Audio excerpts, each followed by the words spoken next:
Hello Tech Explorers, want to customize your Telegram group like a pro? Today I'll show you how to change your group settings in just few taps. Let's go.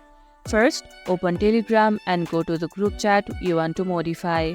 Now tap on the group name at the top to open the group info. Next, tap the pencil icon at the top right corner. This is where all the group settings live. Here you will see several options, group name and picture. Want a fresh look? Change it here. Permissions. Decide who can send messages, add members, or even pin messages. Slow mode. Control how often members can send messages. Invite links. Share your group with a single tap.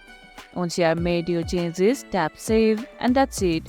Your Telegram group is now customized to perfection. What's the best Telegram group feature you have discovered? Let me know in the comments below. If this video helped, don't forget to like, share, subscribe, and stay tuned for more quick tech tips. Thanks for watching, and I'll see you in the next video.